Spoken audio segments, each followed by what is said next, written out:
C'est la guerre au Cameroun entre la FECAFOOT et le ministère des Sports. Les Lions indomptables se sont qualifiés pour la prochaine Coupe du Monde Qatar 2022.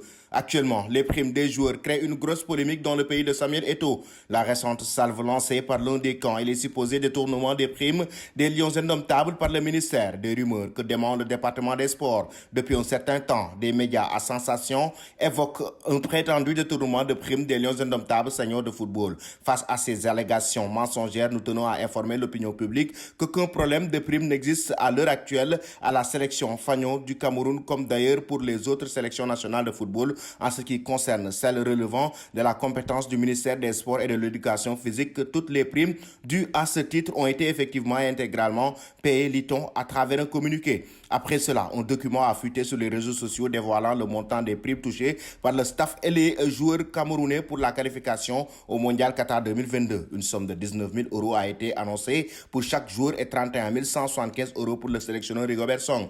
La Fédération camerounaise de football a condamné ces fuites à travers un communiqué. La FECAFOOT a découvert avec consternation la publication sur les réseaux sociaux de documents récapitulatifs du paiement des primes relatifs au dernier match qualificatif pour la prochaine Coupe du Monde Qatar 2022. Elle déplore aussi dans le même temps la divulgation de l'état détaillé des primes octroyées aux joueurs et encadreurs de l'équipe nationale Fagnon Homme issue de la FECAFOOT. Ces documents comptables étaient initialement et exclusivement adressés au ministère en charge des sports sous le sceau de la confidentialité dans un souci de transparence et de reddition des comptes. Cette publicité opportune est d'autant plus regrettable que ces données détaillant des éléments de rémunération sont personnelles et ne sauraient être divulguées dans le sans consentement des intéressés, à déplorer l'instance de football avant de mettre la pression. La FECAFOOT a en appel au sens de la responsabilité de tous et de chacun, la bonne participation de nos meilleurs ambassadeurs étant d'une importance cruciale